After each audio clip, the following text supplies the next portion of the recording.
Sophie était une femme de 37 ans vivant dans un petit village de la campagne française. Après le décès soudain de son mari Marc dans un accident de voiture il y a 2 ans, Sophie a pris la responsabilité d'élever seule ses 2 enfants, Julie, 8 ans, et Pierre, 5 ans, en emmenant les enfants à l'école puis en direction de l'école. Hôpital local, où elle travaillait comme infirmière. La vie autrefois partagée avec Marc était désormais un combat solitaire et chaque jour semblait être un défi sans fin. À l'hôpital, Sophie était reconnue pour son dévouement et son professionnalisme. Elle prenait soin de ses patients avec compassion, mais le travail acharné et le fardeau émotionnel épuisaient lentement ses forces. Le sourire qu'elle offrait à ses collègues et à ses patients était souvent forcé, un masque pour cacher son épuisement grandissant. Une fois la journée terminée, Sophie devait encore s'occuper des tâches ménagères, aider les enfants à faire leurs devoirs et s'assurer que la maison était en ordre. Elle n'avait plus de temps pour elle et la fatigue accumulée commençait à affecter sa santé. Le soir, lorsqu'elle se couche enfin, Sophie est envahie par la solitude et le désir de Marc.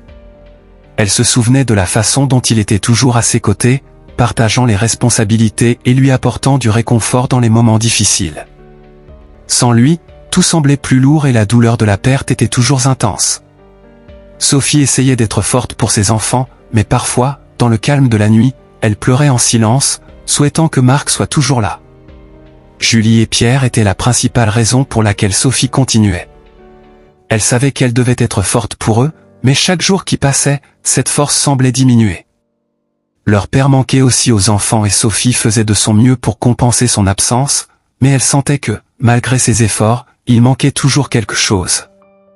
Elle s'en voulait de ne pas pouvoir combler ce vide, et l'épuisement mental et émotionnel a commencé à faire des ravages. Malgré tout, Sophie refuse de demander de l'aide. Elle pensait qu'elle devrait être capable de tout gérer seule, ce qui témoigne de sa force et de sa résilience. Mais la vérité était qu'elle était au bord de la dépression.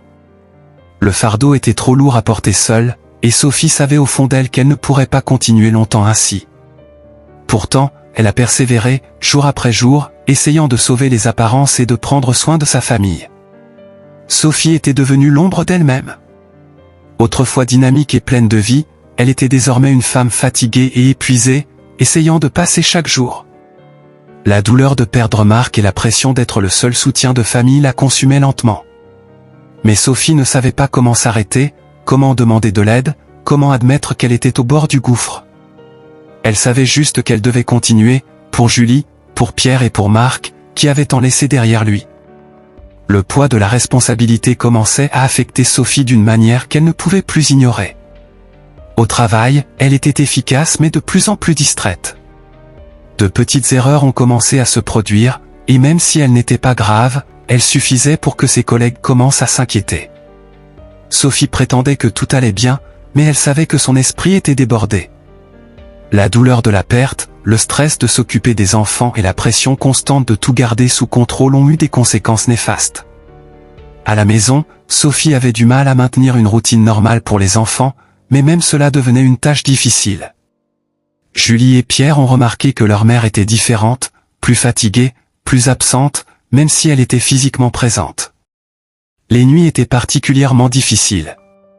Sophie souffrait d'insomnie, son esprit s'emballant avec des pensées de peur, de désir et de doute.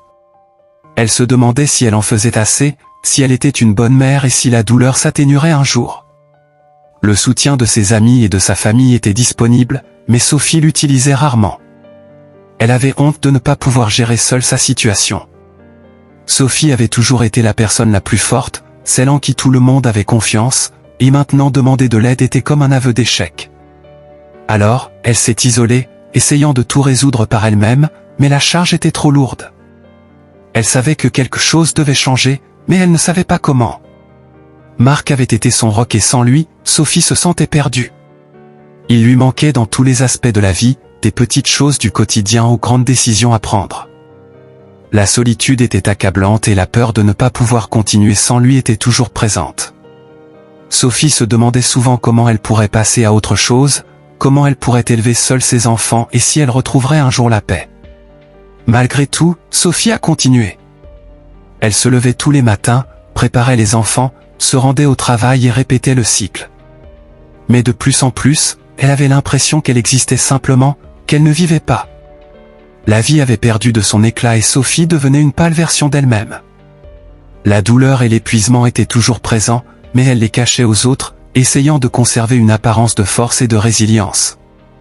L'effondrement semblait inévitable, mais Sophie refusait de l'admettre. Elle avait une mission, elle croyait qu'elle devait être forte pour ses enfants, pour Marc. Mais chaque jour qui passait, cette mission semblait de plus en plus impossible à accomplir.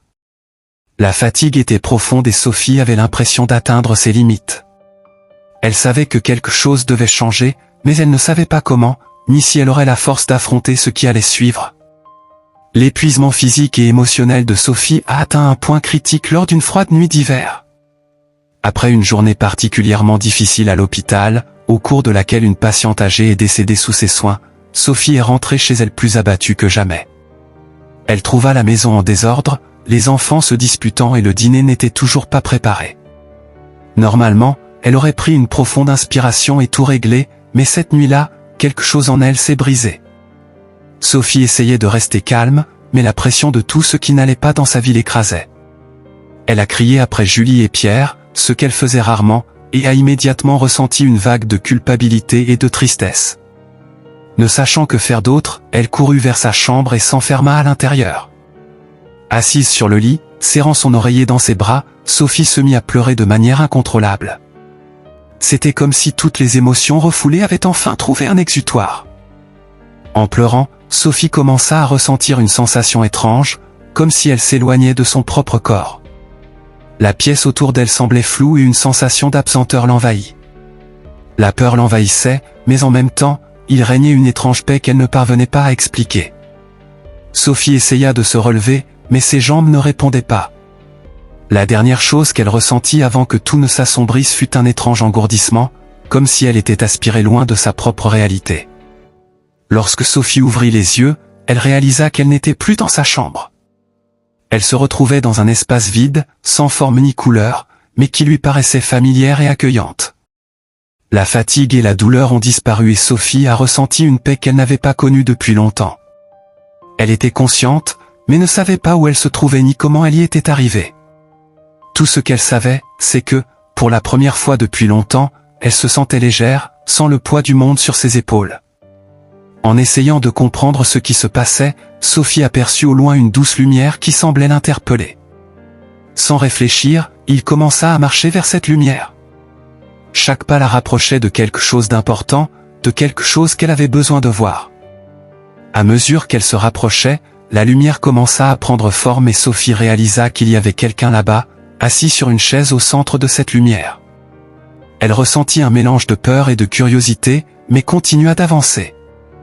Lorsqu'elle atteignit enfin le centre de la lumière, Sophie aperçut un homme assis sur la chaise. Il avait une expression sereine et la regardait avec un sourire accueillant. Sophie ressentit une bouffée d'émotion en le voyant, mais avant qu'elle puisse parler, il leva la main, comme pour demander le silence. « Tu es fatiguée, Sophie, dit-il d'une voix douce et pleine de compassion. Je sais à quel point ça a été dur. Asseyez-vous avec moi, parlons. » Sophie était confuse et émue, mais quelque chose dans la voix de l'homme la calmait. Sans hésitation, elle s'approcha et s'assit à côté de lui. L'environnement semblait désormais plus lumineux et plus accueillant, et Sophie ressentait une paix inexplicable.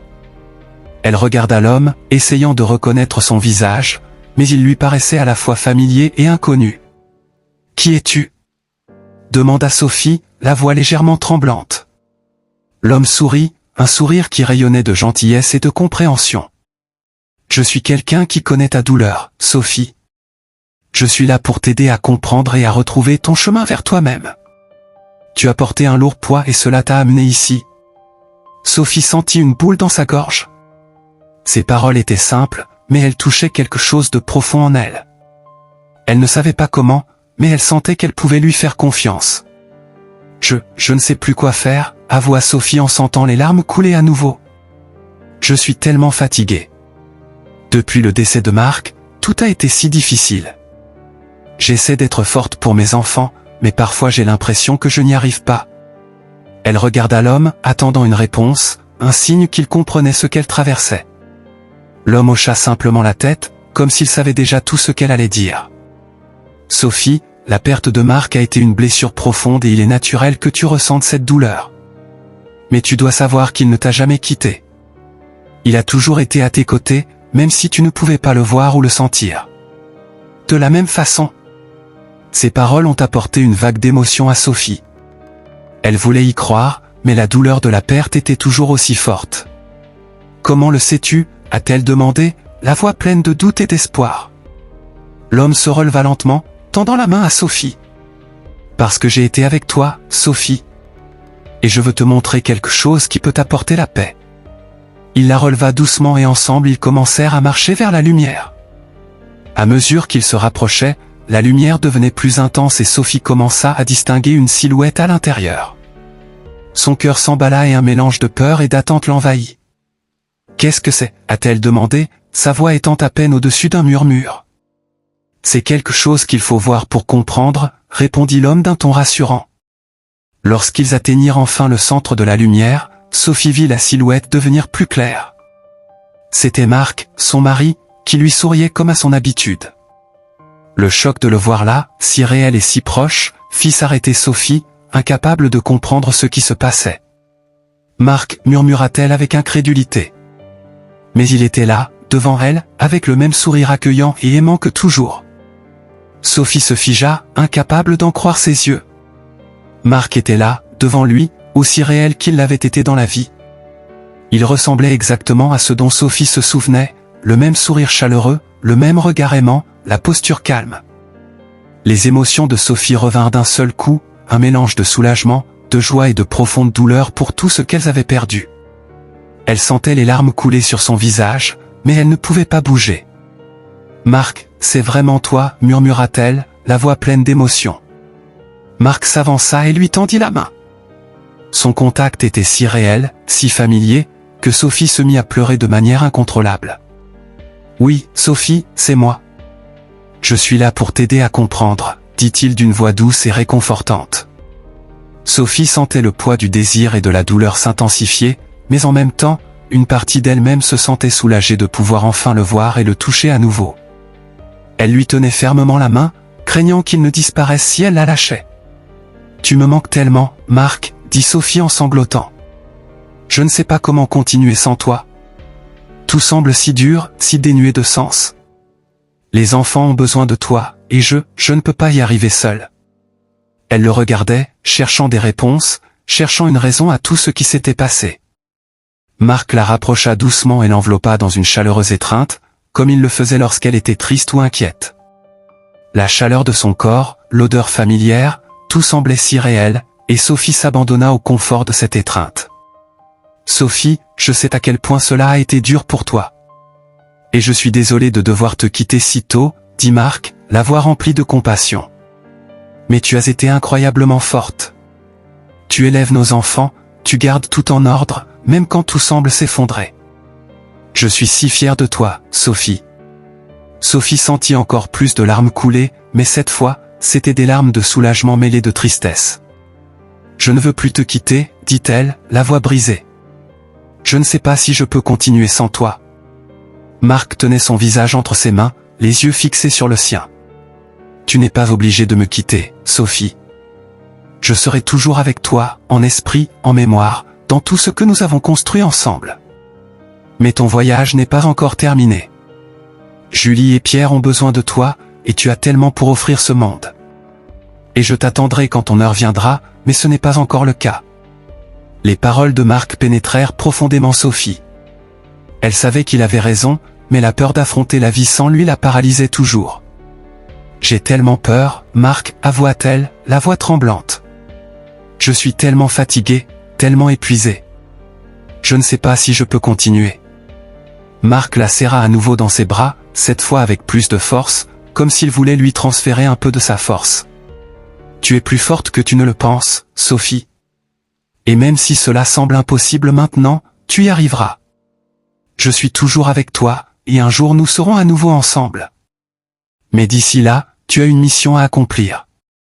Et je sais que tu peux le faire. » Sophie s'assit silencieusement dans les bras de Marc, sentant la paix et l'amour émanant de lui. Une partie d'elle voulait désespérément rester là pour toujours, le tenir dans ses bras, se sentir à nouveau en sécurité et aimé. Mais les paroles de Marc commençaient à prendre un sens dans son esprit et dans son cœur. Elle pensait à Julie et Pierre, aux petites vies qui dépendaient d'elle, aux promesses qu'elle et Marc avaient faites d'élever leurs enfants avec amour et dévouement. Elle savait qu'elle ne pouvait pas les abandonner, même si cela signifiait affronter à nouveau la douleur de l'absence de Marc. Prenant une profonde inspiration, Sophie leva les yeux vers Marc, essayant de saisir chaque détail de son visage. « Je ne veux plus te quitter, dit-elle, sa voix douce mais ferme. Mais je sais que je dois y retourner. Nos enfants ont besoin de moi. Et je continuerai, pour vous, pour eux, pour nous. » Marc souriait, ce sourire qui lui faisait toujours croire que tout irait bien. « C'est tout ce que je demande, Sophie. Continue d'être la maman extraordinaire que tu es. Je serai toujours avec toi et tu seras toujours dans mon cœur. » Sophie hocha la tête, sentant une nouvelle force monter en elle. La peur était toujours là, mais elle n'était plus paralysante. Elle savait que la vie serait difficile, qu'il y aurait des jours où elle aurait l'impression de ne plus pouvoir continuer. Mais je savais aussi que je n'étais pas vraiment seule. Marc était avec elle, en esprit, en mémoire, dans chacune des décisions qu'elle prenait. Elle avait l'impression qu'elle pouvait trouver un moyen d'avancer, même si c'était un jour à la fois. Marc se pencha et embrassa le front de Sophie, un geste plein de tendresse et d'amour. « Je suis tellement fier de toi, Sophie, dit-il, la voix pleine d'émotion. Tu es une femme incroyable et j'ai la chance d'avoir partagé ma vie avec toi. Maintenant, vas-y. Les enfants ont besoin de toi et le monde a besoin de toi. Et souviens-toi, je serai là, à attendre, quand le moment sera venu. Ton moment. » Sophie sentit à nouveau les larmes couler, mais cette fois, il y avait dans son cœur une légèreté qu'elle n'avait pas ressentie depuis longtemps. La lumière autour d'eux commença à briller plus fort et Sophie ressentit une légère pression, comme si elle était ramenée à la réalité.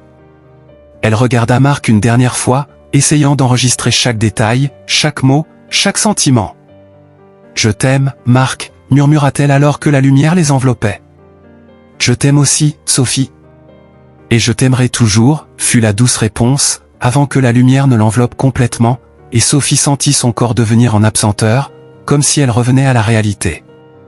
Avec un dernier sentiment de paix, Sophie ferma les yeux et se laissa porter par la lumière. Elle savait qu'elle reviendrait, mais cette fois, elle se sentait un peu plus forte, un peu plus capable d'affronter ce qui allait arriver. Marc avait raison.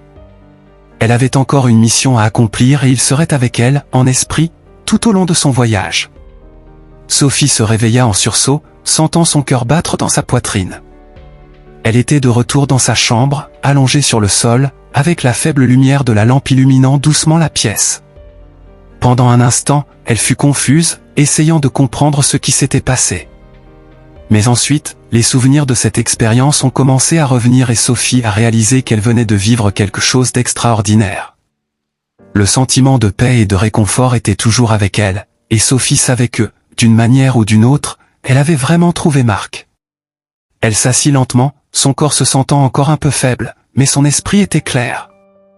Sophie savait que ce qu'elle avait vécu n'était pas un rêve ordinaire. C'était quelque chose de plus profond, de plus réel.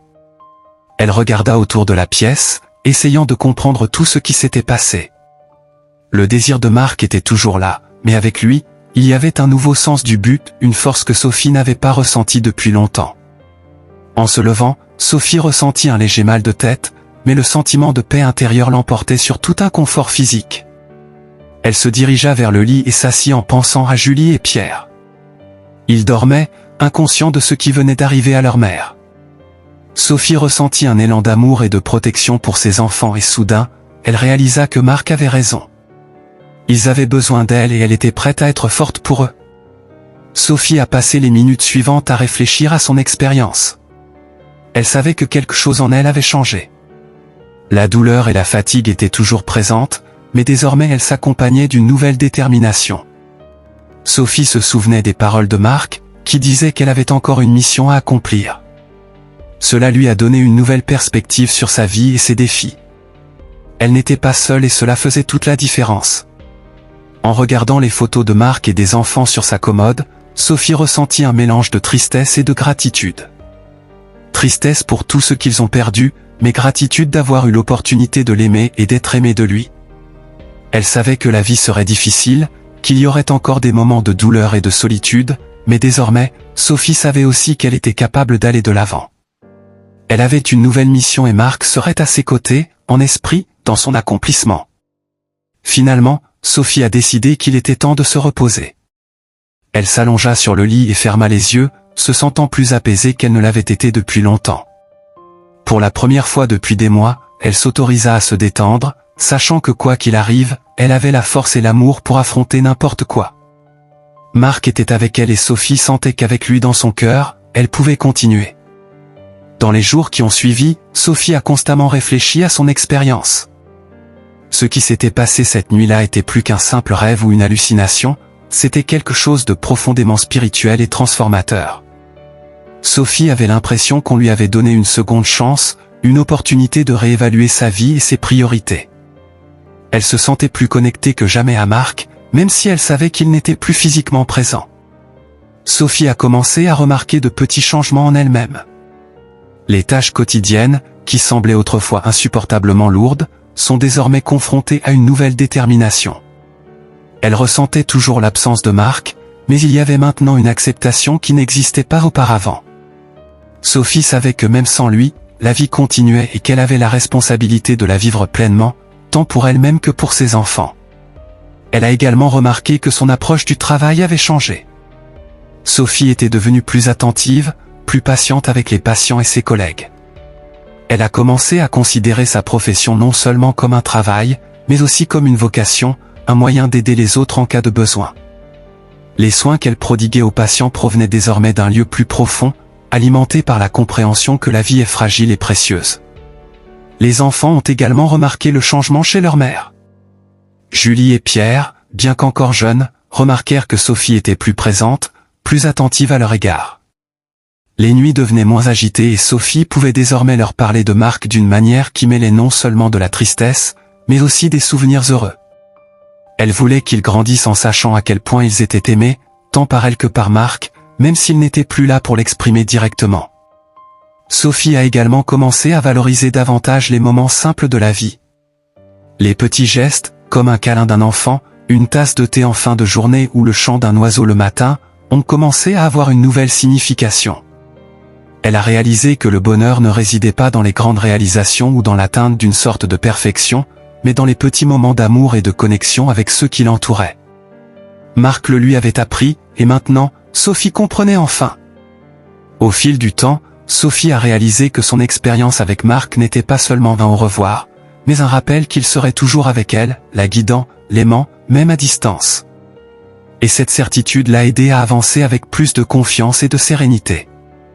Sophie savait qu'elle aurait encore des jours difficiles, mais maintenant elle était sûre de pouvoir les affronter, avec Marc toujours dans son cœur, comme une force invisible qui la soutenait. Au fil des semaines, Sophie a commencé à se rendre compte que son expérience avait profondément changé sa vision du monde. Elle ne considérait plus la vie comme une série infinie de défis et de pertes, mais comme un voyage plein de sens et de buts. Sophie a commencé à pratiquer la gratitude quotidiennement, ce qui semblait auparavant impossible au milieu de la douleur. Elle était reconnaissante pour chaque jour qu'elle passait avec ses enfants, pour chaque opportunité d'aider les autres et même pour les leçons difficiles que la vie lui avait apprises. La relation de Sophie avec Julie et Pierre s'est considérablement renforcée. Elle a commencé à leur consacrer plus de temps, non seulement en assumant ses responsabilités de mère, mais en étant véritablement présente dans leur vie. Ils ont commencé à faire des voyages ensemble le week-end, des activités simples qui apportaient beaucoup de joie à la famille. Sophie a réalisé que ces moments étaient ce qui comptait vraiment et que sa mission, comme Marc l'avait dit, était d'être là pour eux, corps et âme. Au travail, Sophie est devenue une source d'inspiration pour ses collègues. Elle a subtilement partagé son expérience avec ceux qui étaient en difficulté, offrant des conseils basés sur l'empathie et une profonde compréhension de la douleur et de la guérison. Sa nouvelle perspective sur la vie a fait d'elle une infirmière encore plus compatissante, et les patients ont ressenti la différence dans ses soins. Sophie a commencé à considérer son travail comme une extension de son propre parcours de guérison, aidant les autres à trouver la paix au milieu de la souffrance. Sophie a également commencé à participer à un groupe de soutien pour les personnes ayant perdu un être cher. Elle est d'abord allée chercher de l'aide, mais s'est vite retrouvée à aider les autres à faire face à leurs propres pertes. Partager son histoire et entendre celle des autres l'a aidé à se sentir moins seule, et Sophie a découvert qu'il y avait de la force dans la communauté, dans le fait d'établir des liens avec des personnes qui comprenaient ce qu'elle traversait. Ce groupe est devenu un nouveau pilier dans sa vie, un lieu où elle pouvait donner et recevoir du soutien.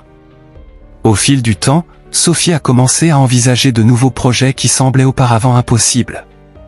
Elle a commencé à tenir un journal, enregistrant ses réflexions et ses expériences, ce qui l'a amené à envisager d'écrire un livre sur son voyage. Non pas pour devenir célèbre, mais pour aider ceux qui, comme elle, avaient du mal à trouver un but après une perte. L'idée que son histoire puisse apporter du réconfort aux autres a donné à Sophie un nouveau sens. Sophie a également commencé à penser à l'avenir de manière plus ouverte et pleine d'espoir. Elle savait que la vie lui apporterait encore des défis, mais elle était désormais confiante de pouvoir les relever. Elle a décidé qu'elle ne vivrait plus dans la peur ou la tristesse, mais qu'elle profiterait de chaque instant qui lui était offert. Sophie était enfin prête à avancer, portant Marc dans son cœur mais vivant pleinement le présent, pour elle et ses enfants. L'expérience de mort imminente de Sophie a changé sa vie d'une manière qu'elle n'aurait jamais pu imaginer. Rencontrer Marc dans la lumière l'a non seulement réconforté, mais lui a donné une nouvelle perspective sur sa mission dans la vie. Sophie a désormais compris que même si Marc n'était plus présent physiquement, son esprit continuait de la guider, de l'inspirer à être la meilleure version d'elle-même, tant pour ses enfants que pour le monde qui l'entoure. Grâce à cette nouvelle compréhension, Sophie a trouvé une paix qui semblait auparavant impossible. Marc lui manquait toujours, mais ce désir n'était plus écrasant, c'était un rappel de l'amour profond qu'il partageait et de la mission qu'il lui avait laissée. Sophie a appris à vivre avec ce désir de manière saine, en l'utilisant comme une force motrice pour continuer à avancer et à créer une vie pleine et pleine de sens pour elle et ses enfants. La vie de Sophie s'est transformée à bien des égards. Elle est devenue une mère plus présente, une professionnelle plus dévouée et une amie plus compatissante. Mais surtout, Sophie a renoué avec sa propre raison d'être et découvert une force intérieure qu'elle ignorait auparavant. Elle considérait désormais la vie comme une série de moments précieux, chacun offrant une nouvelle opportunité d'aimer, de grandir et d'aider les autres. Les défis ont continué à se présenter, comme prévu, mais Sophie a fait face. Avec une résilience renouvelée. Elle savait que Marc était avec elle, non seulement en mémoire, mais aussi en esprit, la guidant et la renforçant à chaque étape de son chemin. Cette certitude lui a donné la confiance nécessaire pour aller de l'avant, même dans les jours les plus difficiles, et pour continuer à être le roc de ses enfants et de ceux qui dépendent d'elle. Au fil du temps, Sophie a commencé à considérer son expérience de mort imminente non pas comme un événement isolé, mais comme faisant partie de son parcours de vie. Elle en est venue à croire que tout ce qu'elle avait vécu avait un but, que chaque douleur et chaque joie l'avaient façonnée et préparée à être la personne qu'elle était aujourd'hui. Et avec cette conviction, Sophie se sentait prête à affronter tout ce que l'avenir lui apporterait, sachant que quel que soit le défi, elle aurait la force et l'amour pour le surmonter. Finalement, Sophie a découvert que la mission évoquée par Marc ne consistait pas seulement à prendre soin de ses enfants, mais aussi à vivre sa vie pleinement, en hommage à l'amour qu'il partageait. Et ainsi, avec un cœur plein de désir mais aussi de gratitude, Sophie a avancé, sachant qu'elle était exactement là où elle était censée être, sur le chemin d'une vie épanouissante, riche d'amour, de but et de paix.